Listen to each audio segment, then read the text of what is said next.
ایمان ہو.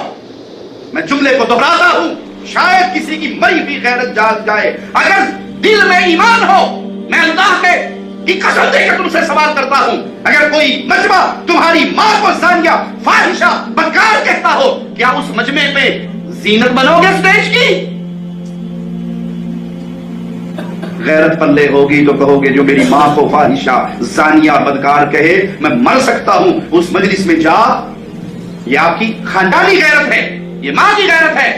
ہماری سب کی مائیں قربان ہو جائے مومنوں کی ماں عائشہ پر سلام اللہ علیہا رضی اللہ تعالی عنہا, جو سیدہ کے بارے میں بکواس کرتے ہوں, زبانیں دراز کرتے ہوں, گالی گلوچ کرتے ہوں. یاسر خبیث ملحد کافر مجرم نے پوری کتاب لکھی ہے الفاحشہ کے نام سے, اور سیدہ عائشہ پر زنا کی تہمتیں لگائی ہیں. یہ رافضیت کا امام ہے, یہ رافضیت کا ذاکر ہے جو سیدہ عائشہ کو فاحشہ اور زانیہ کہتا ہے, اور تم کھل کر کہتے ہو یہ ہمارے بھائی ہیں اور ہم ان کے جلسوں جلوسوں میں شریک ہوں گے.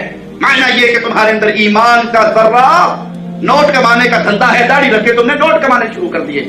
ایمان کو بیچ کر تم نے دنیا کو خریدا ہے. کل قیامت کے دن محمد کے سامنے کیا منہ لے کر جاؤ گے صلی اللہ علیہ وسلم. اللہ کے لیے اپنی غیرت کو جگائیے. مومن سب کچھ کر سکتا ہے, رب کی عزت میں کسی کی شراکت کو برداشت نہیں کر سکتا. سب کچھ کر سکتا ہے, محمد کی عزت پہ آنچ نہیں آنے دیتا. سب کچھ کر سکتا ہے. پیارے نبی کے, پیارے صحابہ کے دشمنوں کے پیچھے نماز کے لیے کھڑا نہیں ہو سکتا ہے. انجینئر مرزا علی جہلمی رافضیت کے پیچھے کھڑے ہو کے نماز پڑھتا ہے, ہاتھ چھوڑ کے نماز پڑھتا ہے. کئیوں نے سوال کیا کہ حضرت یہ ہاتھ چھوڑ کے نماز پڑھنا جائز ہے؟ میں نے کہا یہ بات کی بات ہے, ہاتھ چھوڑنا یہ باندھنا. اس شخص کے پیچھے نماز پڑھنا جو ابو بکر, عمر, عثمان کو کافر کہے, جو عائشہ کو فاحشہ کہے, جو قرآن کو جھوٹی کتاب کہے, اللہ کی قسم اس کے ایمان کو تسلیم کر کے اسے اپنا ایمان بنانے والا, ایمان تسلیم کرنے والا مسلمان رہ نہیں سکتا. تمہاری غیرت مر گئی, تمہارا ایمان کہاں گیا؟ للہ ثم للتاریخ کتاب کے اندر موسوی نقل کرتا ہے اپنے شیخ کے حوالے سے کہ ہمارے شیخ نے کہا تھا نقل کفر نباشد.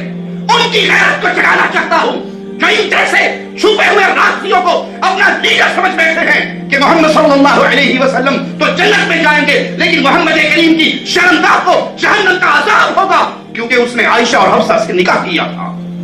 تم ہاتھ چھوڑ کے ان کے پیچھے, ان کے مجمع میں کھڑے ہو, ان کے جلوسوں میں, ان کے مدارس کی زینت بنو اور خوشیاں مناؤ کہ ہم امت کو جوڑنے کا کام کر رہے ہیں. یہ تمہارے نبی کی شرمگاہوں کو جہنم کے عذاب کی وعید سنائے اور تم ان کو اپنا امام بنا کے پیچھے کھڑے ہو کے نماز پڑھو اور اپنے آپ کو مسلمان بھی سمجھو. مومن کی غیرت ہوا کرتی ہے, یہ زندگی سجا نہیں رہنی. کوئی یہ سمجھ بیٹھے کہ یہ تو بڑی سخت باتیں ہیں, زندگی کے فیصلے دھرتی پہ نہیں ہوتے, عرش پہ ہوتے ہیں. موت ایک دفعہ آنی ہے, 2 دفعہ نہیں آنی. ٹرک کے نیچے آ کر بندے مرتے ہوتے ہیں, روڈ ایکسیڈنٹ میں بندے مرتے ہیں, کینسر کی بیماریوں میں بندے مرتے ہیں. کتنی پیاری موت ہے جو رب کی توحید کے لیے آ جائے.